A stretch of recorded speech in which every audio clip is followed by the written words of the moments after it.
Unilever বাংলাদেশের আমরা জানি যে টানা 1.5-2 বছর একটু আপনার ডিগ্রোথ ছিল, মূল্যস্ফীতি কমে যাওয়া এবং আপনি যদি দেখেন হাতে টাকা চলে আসার কারণে আমরা দেখছি যে লোকজনের হাতে যখন টাকা থাকছে তখন কিন্তু আমাদের ব্র্যান্ডগুলো কিনছে। সবচেয়ে বেশি গ্রোথ আসছে রুরালে। আমাদের লো এন্ড কাস্টমার অনেক বেশি। আমাদের এখানে কিন্তু একেবারে বেসিক লাইফ বয় একটা শ্যাম্পু আছে যেটা আমরা 2 টাকায় বিক্রি করছি।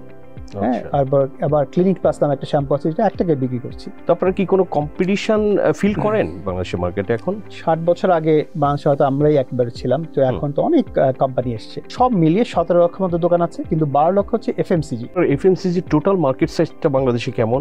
রাফলি 4 বিলিয়নের মতো। আমাদের $500 ট্রিলিয়ন ইকোনমির কনটেক্সটে 4 বিলিয়ন তো খুবই ছোট। আমাদের অর্থনীতি যতই গ্রো করবে না ততই দেখবেন আমাদের পার ক্যাপিটা ইনকাম বাড়বে, তখন আমরা আরো নতুন নতুন পণ্য দেখবো বাজারে। আপনি ইন্দোনেশিয়াতে যাচ্ছেন নতুন দায়িত্ব নিয়ে, ওখানে আমি যাচ্ছি ইন্দোনেশিয়ার ফুডস বিজনেসের হেড। অন্য দেশের কনজিউমারদের বিহেভিয়ার, বাংলাদেশি কনজিউমারদের বিহেভিয়ার, এনি ডিফারেন্স? সবাই চায় সাশ্রয়ী। আমাদের দেশের ব্যবসায়িক পরিবেশ এটা আসলে বিদেশি বিনিয়োগকারীদের এখন তারা কিভাবে দেখছে বর্তমান সিচুয়েশনটা? আমাদের প্রায় 140টা জায়গায় যেতে হয়, পারমিশন নিতে হয়, এবং সেই জটিলতার কারণে লোকজন চিন্তা করবে যে কোনো প্রয়োজন নেই, এত কেন করব। 2026-এ যদি বলি যে বাংলাদেশের বিনিয়োগ অর্থনীতির চেহারা আসলে আপনি কেমন দেখছেন? যদি ইলেকশন হয় এবং একটা ইলেক্টেড গভর্নমেন্ট আসে, অটোমেটিকলি কনফিডেন্স আসবে। সমৃদ্ধির এই অগ্রযাত্রায় ভালো রেখেছি গ্রাহককে, ভালো রেখেছি অর্থনীতিকে, ভালো রেখেছি বাংলাদেশকে, কারণ ভালো ব্যাংক মানেই যমুনা ব্যাংক।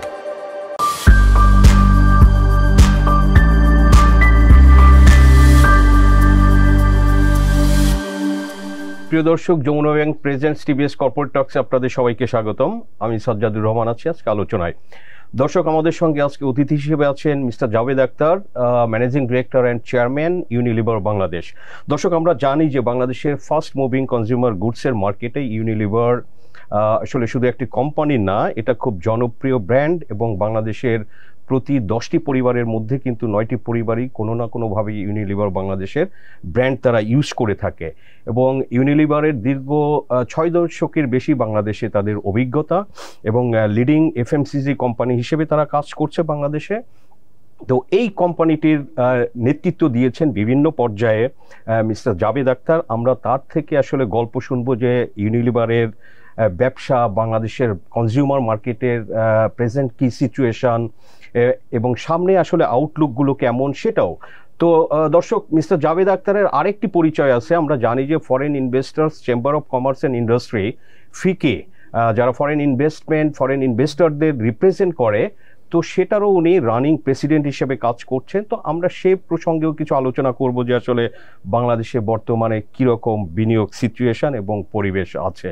সো জাভেদ ভাই, আপনাকে স্বাগতম টিভিএস। অনেক অনেক ধন্যবাদ ভাই। Thank you. আমি জানি যে আপনি খুবই ব্যস্ত, এবং আসলে আপনি খুব তাড়াতাড়ি বাংলাদেশে আপনার পর্ব শেষ হচ্ছে আপাতত হলে আপনি ইউনিলিভার ইন্দোনেশিয়াতে জয়েন করতে যাচ্ছেন খুব শীঘ্রই। সো সেই হিসেবে আপনাকে আমরা বলতে পারি যে আউটগোয়িং সিইও, যে আউটগোয়িং ম্যানেজিং ডিরেক্টর। তো আপনি চেয়ারম্যান হিসেবে থাকছেন কিছুদিন। জি, তো জাভেদ ভাই, শুরু করতে চাই যে আপনার এই দীর্ঘ সময় ধরে ইউনিলিভার বাংলাদেশে বিভিন্ন পর্যায়ে যে নেতৃত্ব দিয়েছেন, তো সেটা আসলে আপনার কাছে কেমন তাৎপর্যপূর্ণ ছিল? আসলে ইউনিলিভারটা অনেকটা একটা ইউনিভার্সিটির মতো। আমি যদি দেখি প্রতিনিয়ত গত 25 বছর ধরে আমি ইউনিলিভারে আছি, এবং প্রতিনিয়ত বিভিন্ন ধরনের চ্যালেঞ্জ এর সম্মুখীন হয়েছি, কিন্তু এর মাধ্যমে কিন্তু অনেক কিছু শিখতে পেরেছি, এবং এর মাধ্যমে কিন্তু আস্তে আস্তে আমার নিজের পার্সোনাল গ্রোথও হয়েছে। তো এই জন্য আমার মনে হয় ইউনিলিভার হচ্ছে একটা ইউনিভার্সিটি, একটা স্কুল, যেখানে সব সময় আমি কিছু না কিছু শিখছি। যেমন শেখার যদি কিছু স্মরণীয় অভিজ্ঞতা আপনার শেয়ার করতে পারেন? শেখার অফুরন্ত আছে। আমি এই কোম্পানির ম্যানেজিং ডিরেক্টর হওয়ার পর ধরেন কোভিডের মাঝখানে এসেছি। কোভিডের মধ্যে কোম্পানি কীভাবে চালানো, গভর্নমেন্টের সাথে কীভাবে কাজ করে ফ্যাক্টরি চালু রাখা, সেটা এর থেকে শুরু করে গত বছরের কথা চিন্তা করেন, যখন আমাদের এই জুলাই আপরাইজিং হলো, তখন ইন্টারনেট কানেকশন ছিল না, আমাদের অপারেশনস রান করতে হবে, সাপ্লাই চেইন কমপ্লিটলি ডিসরাপ্টেড ছিল। কিন্তু এর মাঝে কিভাবে আমার যে কোম্পানি এমপ্লয়িরা আছে তাদের খোঁজ খবর রাখা, আমাদের ফ্যাক্টরি এবং অপারেশন চালানো, এবং সে থেকে পুরো সাপ্লাই চেইন যে কথা বলছেন যে পুরো জিনিসটা করা। সো এই যে জিনিসগুলো, এটাতে কোনো তো প্লে বুক ছিল না। আপনি যদি দেখেন প্রতিটাই কিন্তু ওই মুহূর্তে আপনাকে আপনার আগের যে এক্সপিরিয়েন্স আছে সেটা ব্যবহার করে এটার সলিউশন বের করতে হয়েছে। আপনার ইউনিলিভারের টোটাল কত বছর 25 অভিজ্ঞতা? বছর, 25 বছর। আপনি কি বাংলাদেশের বাইরে কোথাও কাজ করেছেন? জি, আমি বাংলাদেশের বাইরেও ছিলাম। আমি বাংলাদেশের বাইরে আমার 4টা অ্যাসাইনমেন্ট ছিল। সো আমি বাংলাদেশে প্রথমত জয়েন করার পর 3-4 বছর পর আমি ইন্ডিয়াতে যাই। আমি ওখানে ইনোভেশন ম্যানেজার হিসেবে কিছুদিন কাজ করি, তারপর আবার বাংলাদেশে ফেরত আসি। ফেরত আসার পর ইউনিলিভার ফিলিপিন্সে যাই। সেখানে আমি ফিলিপিন্সের home care and oral care এই দুটো ব্যবসা, যেটা বেসিক্যালি লন্ড্রি ডিটারজেন্ট এবং টুথপেস্ট ব্যবসার বিজনেস হেড ছিলাম। তারপর সেখান থেকে আমি রিজিওনাল ব্র্যান্ড ডিরেক্টর ছিলাম রেক্সোনা একটা ব্র্যান্ডের। তো সেটার জন্য পুরো এশিয়ার জন্য আমি ব্র্যান্ড ডিরেক্টর ছিলাম। তারপর আবার দেশে আসি। আবার এই রোলের আগে আমি আবার ইন্ডিয়া যাই, তখন একটা স্ট্র্যাটেজি এবং গ্রোথ একটা রোল সাউথ এশিয়ার করি, সেটা করে তারপরে বাংলাদেশে আসি। Fine, fantastic. আপনি ইন্দোনেশিয়াতে যাচ্ছেন নতুন দায়িত্ব নিয়ে, তো সেখানে আসলে চ্যালেঞ্জ এবং সুযোগ আপনি কি দেখছেন এবং কি দায়িত্বে যাচ্ছেন আপনি সেখানে? ওখানে আমি যাচ্ছি ইন্দোনেশিয়ার ফুডস বিজনেসের হেড। তো প্রথম যে চ্যালেঞ্জ হচ্ছে পার্সোনাল চ্যালেঞ্জ, কারণ আমাদের বাংলাদেশে খুব বড় ফুডস ব্যবসা নেই, আমাদের ব্যবসাটা ছোট, কিন্তু ওখানে সবচেয়ে একটা অন্যতম বড় ব্যবসা হচ্ছে ফুডস যে ব্যবসাটা। তো সেটা আমাকে শিখতে হবে, তো সেটা আমার একটা পার্সোনাল চ্যালেঞ্জ। সেকেন্ড যে জিনিসটা হচ্ছে সেটা হচ্ছে যে ওই বিজনেস লোকাল অনেক কম্পিটিটর আছে যারা অনেক বড় আছে, সো ওটা একটা বড় চ্যালেঞ্জ সেখানে। আর থার্ড যে চ্যালেঞ্জ সেটা হচ্ছে যে ইন্দোনেশিয়া, যদিও আমরা ইন্দোনেশিয়ান বলি, কিন্তু এটাতে কিন্তু অনেক ডাইভার্স সেট অফ পিপল আছে। সো ওদের মাঝখানে কীভাবে কমন কিছু জিনিস বের করা যায় যার মাধ্যমে আমি আমাদের প্রোডাক্ট মার্কেট করতে পারি, এবং ওটার ডিস্ট্রিবিউশন নেটওয়ার্কটা একটু ডিফিকাল্ট, কারণ ওটা কিন্তু আপনি অনেক দ্বীপপুঞ্জ, প্রায় 17,000 উপর দ্বীপ আছে। সো আমাদের বাংলাদেশের মতো না, যেটা একটা খুবই ছোট একটা জায়গা, অনেক বেশি কনজিউমার একটা ছোট জায়গা, কিন্তু সেটা আবার অনেক স্প্রেড আউট একটা জায়গায়, যেখানে প্রায় 285 কোটি লোক আছে, না সরি 28 কোটি লোক আছে, 28 কোটি লোক আছে। Big market. আপনাদের আপনাদের ইউনিলিভার বাংলাদেশের আমরা জানি যে টানা 1.5-2 বছর একটু আপনার ডিগ্রোথ ছিল, তো সেখান থেকে আপনারা টার্ন অ্যারাউন্ড করেছেন এবং এখন একটা 4.5%-এর মতো গ্রোথ। সো এই টার্ন অ্যারাউন্ডটা কিভাবে সম্ভব হলো? এটার বড় যে জিনিসটা সেটা ছিল যে মার্কেটটা কিন্তু বেশ ডিক্লাইনে ছিল। আপনি যদি দেখেন গত 2-3 বছরে আমাদের যে ইনফ্লেশন, যেটা মূল্যস্ফীতি যেটা, সেটা কিন্তু বেশ বাড়তে থাকে। তো মূল্যস্ফীতি বাড়ার সাথে সাথেই মার্কেটের উপর একটা প্রেশার পড়ে, যে কারণে মার্কেটে কনজাম্পশন কমে যায়। আমরা ওটা একটা চ্যালেঞ্জ ছিল। সেকেন্ড আরেকটা চ্যালেঞ্জ ছিল যে ব্র্যান্ডগুলোও আমাদের যথেষ্ট স্ট্রং ছিল না, যাতে কনজিউমাররা, ভোক্তারা এটাকে প্রেফার করে। তো আমরা যদি দেখি যে গত বছর খানেকে দুটো জিনিস হচ্ছে, একটা জিনিস হচ্ছে যে মূল্যস্ফীতি যেটা হচ্ছে সেটা কিন্তু আপনি দেখবেন এখনো হাই, যথেষ্ট হাই আগের চেয়ে তুলনার চেয়ে, কিন্তু সেটা স্টেবল আছে, বাড়ছে না, বাড়েনি, হয়তো কিছুটা কমেছেও, সহনীয় হয়েছে, সেটা একটা জিনিস হয়েছে। সেকেন্ড জিনিসটা হয়েছে সেটা হচ্ছে যে আমাদের বিদেশ থেকে যে টাকাটা আসে, রেমিটেন্স যেটা বলি, সেটা কিন্তু অনেক বেড়েছে। তার মানে মানুষের হাতে কিন্তু টাকা ছিল এই কনজাম্পশন, যেটা আগে কিন্তু কমে গিয়েছিল। সো মূল্যস্ফীতি কমে যাওয়া এবং আপনি যদি দেখেন হাতে টাকা চলে আসার কারণে আমরা দেখছি যে লোকজনের হাতে যখন টাকা থাকছে তখন কিন্তু আমাদের ব্র্যান্ডগুলো কিনছে, তখন মার্কেটটা আমরা দেখছি চলে আসছে, যে মার্কেটেও গ্রোথ আসছে, আমরা আমাদের গ্রোথ দেখছি। আপনাদের ইউনিলিভার প্রোডাক্টের কনজাম্পশন আমরা যদি আরবান রুরালে একটু দেখতে চাই, রুরালে কেমন? খুব ইন্টারেস্টিং এই স্ট্যাটিস্টিক্সটা। অ্যাকচুয়ালি সবচেয়ে বেশি গ্রোথ আসছে রুরালে, এবং আমরা দুভাবে দেখি, একটা হচ্ছে কনজাম্পশন দেখি এবং আরেকটা দেখি হচ্ছে কতটা ক্যাটাগরি ওনারা ইউজ করেন। ক্যাটাগরি বলতে বলি ধরেন টুথপেস্ট, সাবান এবং শ্যাম্পু বললাম, এটা 3টা ক্যাটাগরি। তো আরবানে কয়টা ইউজ করেন, রুরালে কয়জন ইউজ করেন? তো আমরা জেনারেলি রুরালে খুব কম, গ্রামে জেনারেলি ক্যাটাগরি কমে হয়, কিন্তু আমরা দেখছি সবচেয়ে বেশি গ্রোথ আসছে রুরালে, কারণ নতুন নতুন ক্যাটাগরি লোকজন অ্যাডপ্ট করছে। ওকে, সেখানে কি রেমিটেন্সের কোনো ভূমিকা? নিঃসন্দেহে এটা থাকে, কারণ আমাদের দেশের সবচেয়ে বড় ড্রাইভার্স গুলো কি কি আপনি যদি দেখেন, আমাদের একটা ড্রাইভার হচ্ছে এক্সপোর্টস, গার্মেন্টস থেকে, এবং সেখানে প্রায়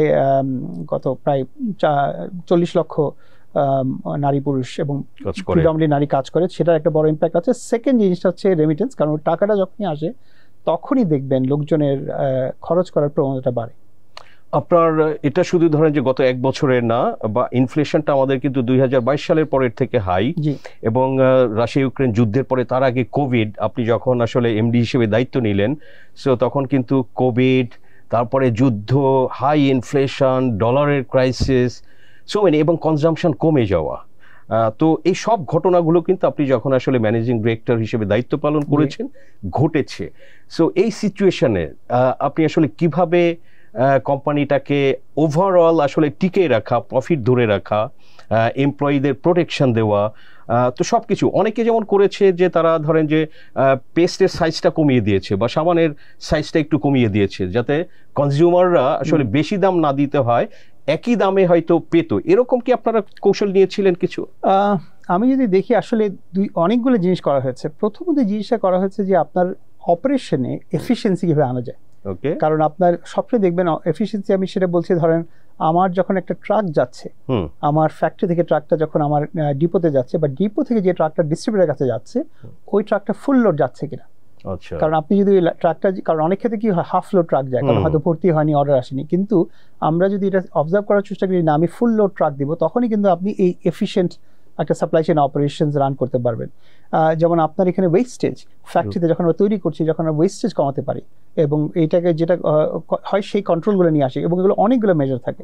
সো প্রথম যে কাজগুলো করতে হয় যে এগুলোকে যাতে আমরা অ্যাড্রেস করতে পারি।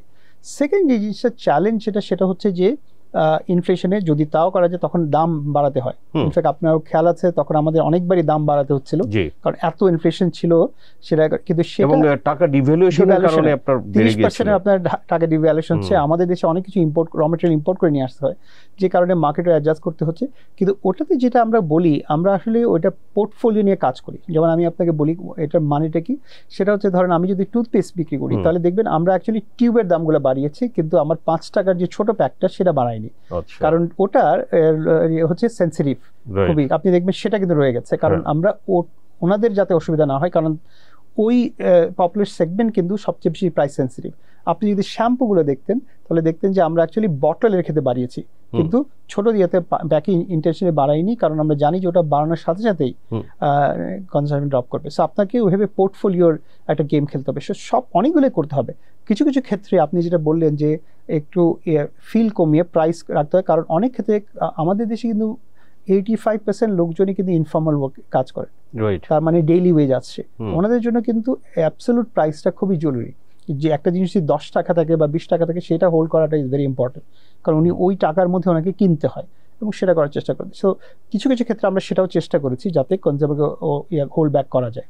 কারণ টেকনিক্যালি আপনার বিভিন্ন ট্যাকটিক্স, যে আপনার পোর্টফোলিওর মধ্যে কিছু দাম কমাবেন, কিছু বাড়াবেন, আপনার কিছু ব্র্যান্ডের মধ্যে কমাবেন, কিছু ব্র্যান্ডের মধ্যে বাড়াবেন, আবার আপনার এখানে কিছু ক্ষেত্রে রেস্কিউ করবেন। এই বিভিন্ন ট্যাক্সের মাধ্যমেই, কারণ আপনাকে কিন্তু, কারণ আপনার সবসময় ভোক্তাকে কিভাবে ধরে রাখা যায় ওই কাজটা করে যেতে হবে।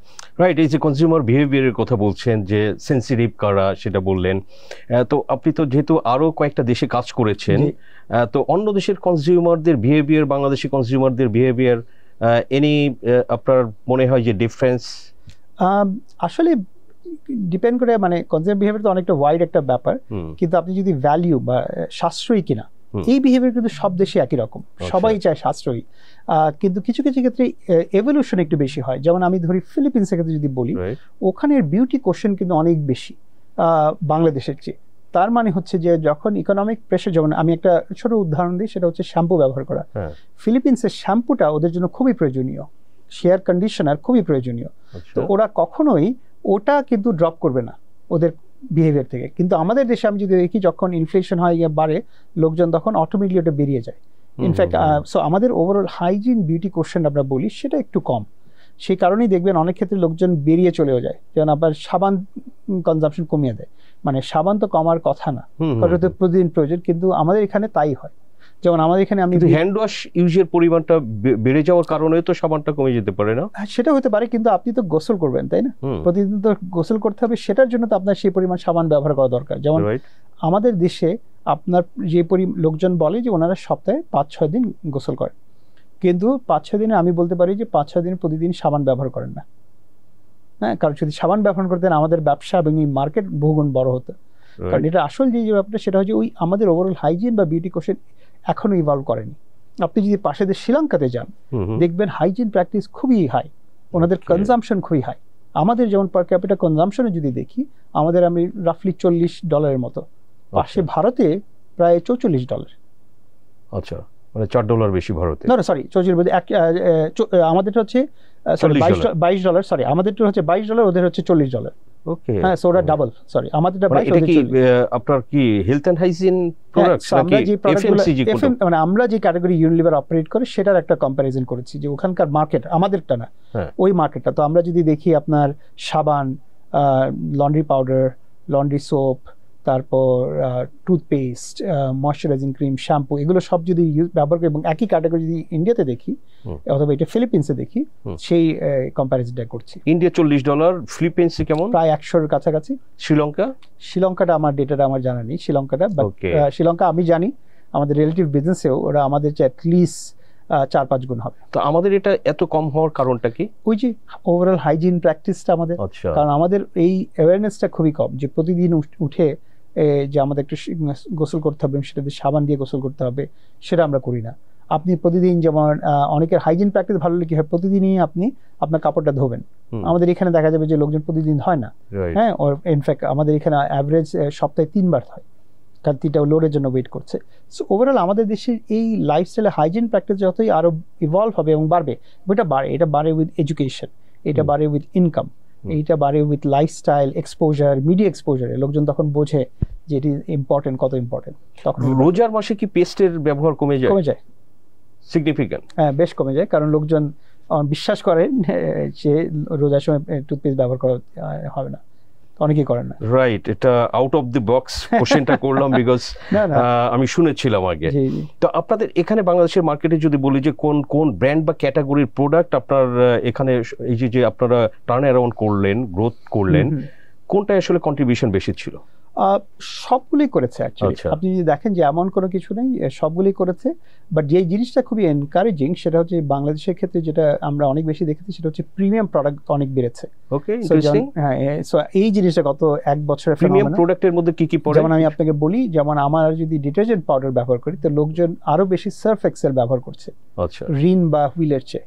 আপনি যদি দেখেন আমাদের কি নাম বডি ওয়াশ লিকুইড, সো এটা তো অনেক সাবানের চেয়ে বডি ওয়াশ যেটা অনেক বেশি ব্যবহার হচ্ছে। আপনার ডিটারজেন্ট লিকুইডস অনেক বেশি ব্যবহার শুরু হচ্ছে, ভিম লিকুইড।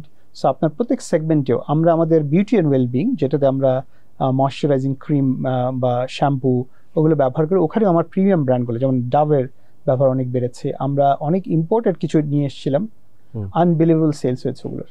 আচ্ছা, সো আমাদের এখানে যেটা আমরা দেখছি, তার মানেই হচ্ছে যে লোকজনের কাছে টাকা আছে যেটা ওনারা স্পেন্ড করছেন, এবং স্পেন্ড যেহেতু করছেন তখন তারা আরো প্রিমিয়াম প্রোডাক্টও কিনছেন। রাইট। এখানে আপনার ধরেন যে আমাদের তো একটা ইনকাম লিমিট বা আমাদের আসলে লো এন্ড কাস্টমার অনেক বেশি, তো এখানে ধরেন যে আপনার এদের এই যে আপনাদের প্রোডাক্টের মান এবং একই সাথে দাম, এগুলো কি আপনারা কিভাবে আসলে এই স্ট্র্যাটেজিটা সেট করেন? সো এটা খুবই ইন্টারেস্টিং কোয়েশ্চেন সাজ ভাই। সেটা হচ্ছে যে আমরা যেটা করি, প্রথমত দুটো জিনিস করি। আমাদের কিন্তু একটা পোর্টফোলিও নিয়ে আমরা কাজ করি। যেমন আমি এখন একটা শ্যাম্পুর কথা বলি, আমি এটা ডিফারেন্ট। আমাদের এখানে কিন্তু একেবারে বেসিক লাইফ বয় একটা শ্যাম্পু আছে, যেটা আমরা 2 টাকায় বিক্রি করছি। হ্যাঁ, আবার ক্লিনিক প্লাস নামে একটা শ্যাম্পু আছে, যেটা 1 টাকায় বিক্রি করছি। না, এগুলো হচ্ছে আমাদের, আমরা যেটা বলি লোয়ার সোশিও ইকোনমিক ক্লাসের জন্য আমরা এগুলো করছি, যাতে এক্সেসিবল প্রাইসে থাকে। কিন্তু তারপর আপনি আস্তে আস্তে উপরে ওঠেন, আপনি দেখবেন ক্লিয়ার, ট্রেসেমে, ডাভ, অনেক প্রিমিয়াম শ্যাম্পু আছে। সো সেগুলো করছি। সো আমাদের দেশে কিন্তু ওইটা করতে, যে পোর্টফোলিওটা এমনভাবে করতে হয় যাতে আপনি সেটাকে মিরর করতে পারেন। যেখানেই পোর্টফোলিও আছে সেখানে আমরা এই করছি। যেমন আমি সাবানের ক্ষেত্রে বলি, সাবানের ক্ষেত্রে কি আছে, আমাদের বটম অফ দ্য পিরামিড বলি, সেটাতে লাইফ বয় আছে। হ্যাঁ, তারপরে যেটা হচ্ছে লাক্স আছে, যেটা মার্কেট অ্যাভারেজে। তারপরে যেটা আছে হচ্ছে ডাভ সাবান, এবং ডাভ সাবান আমরা বাংলাদেশে এখন তৈরি করেছি, এবং বাংলাদেশে এটা প্রথম 9ম দেশ হিসেবে বাংলাদেশে আমরা তৈরি করছি। কবে থেকে শুরু করেছি?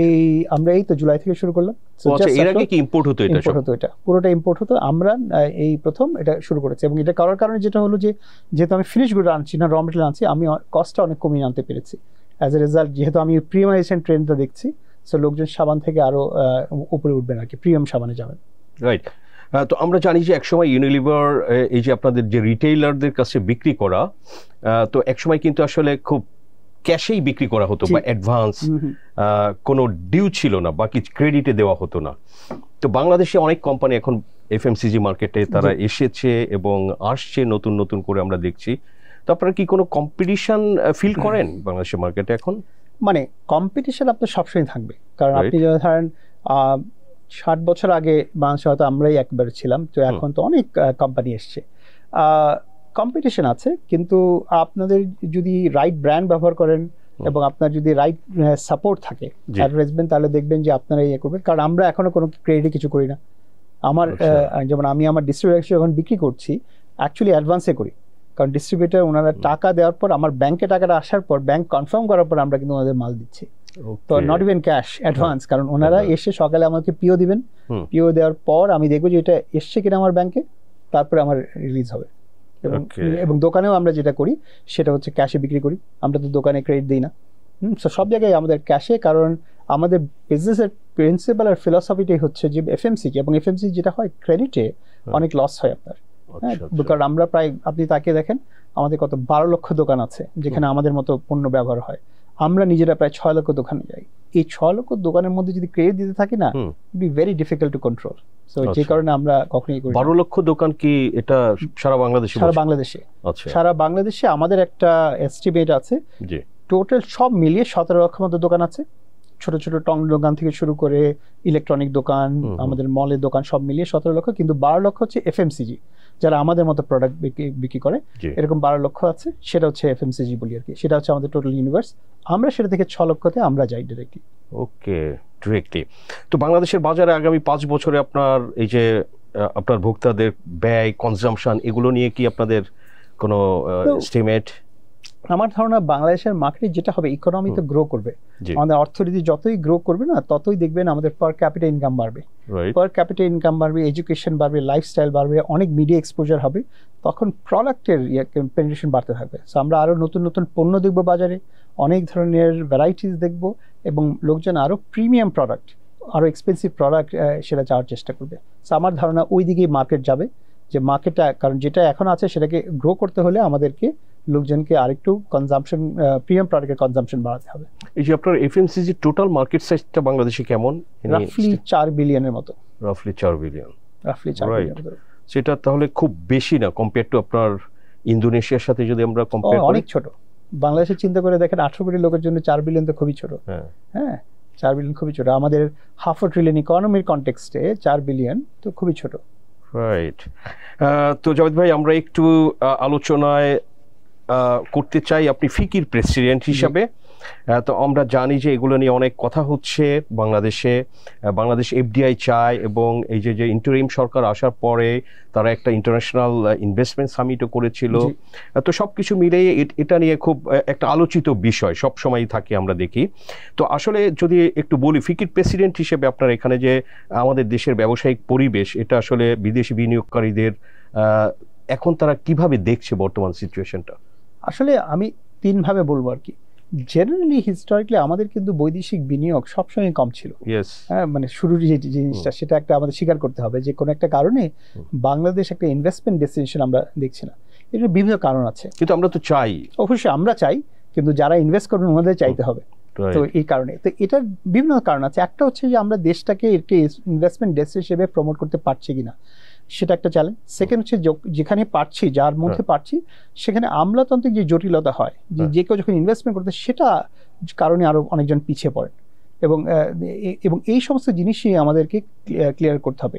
এই নতুন সরকার আসার পর অনেকগুলো কাজ করেছেন, যেমন অনেক জিনিসের মধ্যে একটা জিনিস করছিলেন, যেমন বিডার একটা রিলেশনশিপ একটা টিম হচ্ছে এখন। তো ওনাদের কাজই হচ্ছে কিন্তু যে ইনভেস্টার নিয়ে এসে, ওই ইনভেস্টার একটা অলমোস্ট ব্যাংকে যে একটা রিলেশনশিপ ম্যানেজার থাকে, একই জিনিস, সিম্পল কনসেপ্ট। বাট ওখানে ছিল যে ওনাদের যে প্রবলেম আছে সেটাকে সলভ করতে হবে, কিন্তু এটার জন্য অনেক কাজ বাকি আছে, এবং সেটাতে আমরা বিডার চেয়ারম্যান এবং ওনাদেরকে বলি। একটা জিনিস হচ্ছে যে আমরা যদি তাকিয়ে দেখি, আমাদের কিন্তু অনেকগুলো ইনভেস্টমেন্ট প্রমোশন এজেন্সি আছে। আপনার বেজা, বেবজা, হাইটেক পার্ক, সবই কিন্তু ইনভেস্টমেন্টের জন্য, বিডা, এগুলো আছে। এদেরকে সবকে ইউনিফাইড একটা জায়গায় আনতে হবে, কারণ এই কোঅর্ডিনেশন, সেটার উদ্যোগ নিয়েছেন, সেটা উদ্যোগ ওনারা নিয়েছেন, সেটা আশা করছি যে সেটা হবে, কারণ সেটা অনেকটা সিম্পলিফাই করবে। সেকেন্ড যে জিনিসটা প্রয়োজন, সেটা হচ্ছে যে বিডার ওই এম্পাওয়ারমেন্ট থাকতে হবে, যে আজকে যদি কেউ আসেন, কোনো একটা উদ্যোক্তা আসেন, দেশি হোক আর বিদেশি হোক, ওনার প্রথম যে দরকার, ধরেন ম্যানুফ্যাকচারিং আসলে একটা ল্যান্ড দরকার, একটা জমি দরকার। এই জমিটা কিভাবে সহজে উনি কিনতে পারবেন, কারণ আমাদের দেশের নিষ্কণ্টক জমি পাওয়া একটা বড় চ্যালেঞ্জ, এটা আমরা সবাই জানি।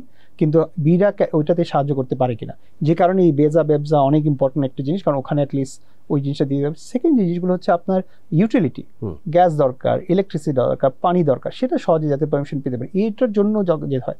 এবং আপনি একটা ফ্যাক্টরি করলে একটা এনভায়রনমেন্টাল লাইসেন্স দরকার, কিন্তু আপনি যদি এখন এগুলো করতে যান, আমাদের প্রায় 140টা জায়গায় যেতে হয়, পারমিশন নিতে হয়, এবং সেই জটিলতার কারণে লোকজন চিন্তা করবে যে এর কোনো প্রয়োজন নেই, এত কেন করব। এর সহজে আপনি সিঙ্গাপুর বা দুবাইতে আপনি অফিস করে ফেলতে পারবেন। সো আমাদের এই সমস্ত জিনিস কিছু একটা করতে হবে। একটা বড় চ্যালেঞ্জ সেটা হচ্ছে আমাদের জাতীয় রাজস্ব বোর্ড, যেখানে কাস্টমস, ভ্যাট, এনবিআর এবং ইনকাম ট্যাক্স সব কিছুতেই বেশ কিছু চ্যালেঞ্জ আছে। সেখানেও কিছু রিফর্ম হয়েছে, সেখানে অনেক কাজ চলছে। যেমন একটা জিনিস আমাদের ছিল ট্যাক্সের আনপ্রেডিক্টেবিলিটি, কারণ পলিসি কনসিস্টেন্সি কিছু না।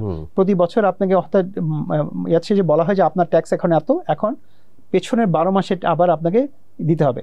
আপনি জাস্ট চিন্তা করে দেখেন যে এটা কি কনভলিউটেড লজিক। আপনি কিন্তু বুক বন্ধ করে ফেলছেন একটা ব্যবসায়, হঠাৎ এখন আপনাকে এডিশনাল পয়সায় দিতে হবে, হয় এই বছর থেকে দিতে হবে, কারণ গত বছর বই তো আপনি খুলতে পারবেন না। তো এই সমস্ত জিনিস চেঞ্জ হয়ে যায়।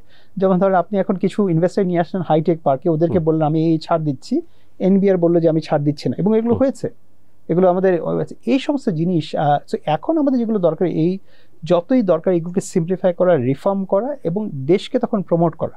কারণ আপনি চিন্তা করে দেখেন যে, এবং আমরা আগে যেগুলো করতাম যে জেনারেলি বড় এনমাস না করে আমরা যদি টার্গেটেড ওয়েতে করতে পারি অনেক, যেমন আপনি তাকে দেখেন এই যে জিওপলিটিক্যাল ইনস্টেবিলিটি বাংলাদেশের জন্য একটা বড় অপরচুনিটি।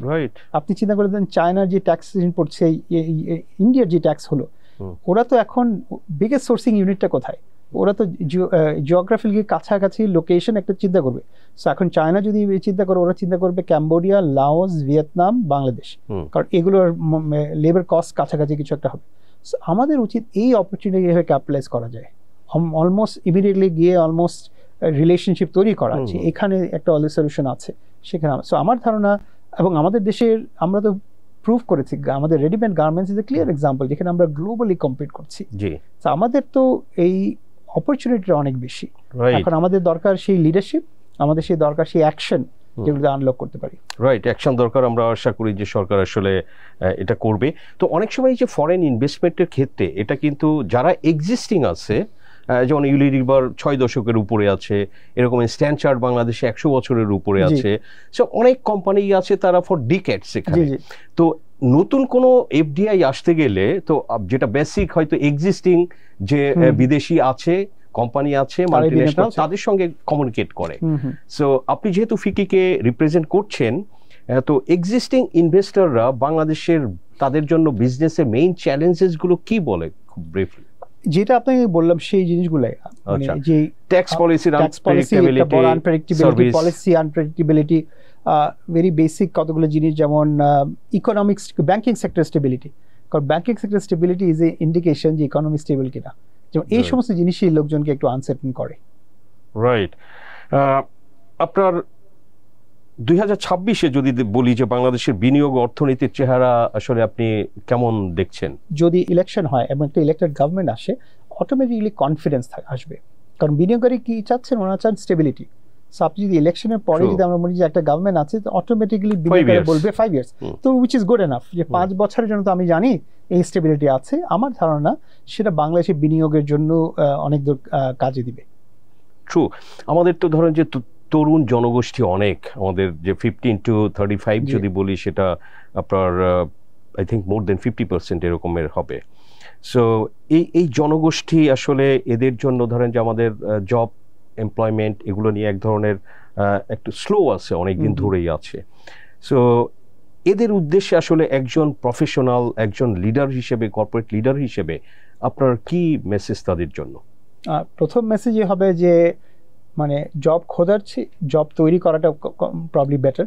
সো এইটা একটা থাকবে আমার রিফ্লেকশন, যে আমাদের দেশে এত অপরচুনিটি আছে, সেখানে ওনারা অনেক কিছুই কিন্তু ইনিশিয়েটিভ নিতে পারেন, কারণ আমাদের অনেকগুলো দরকার।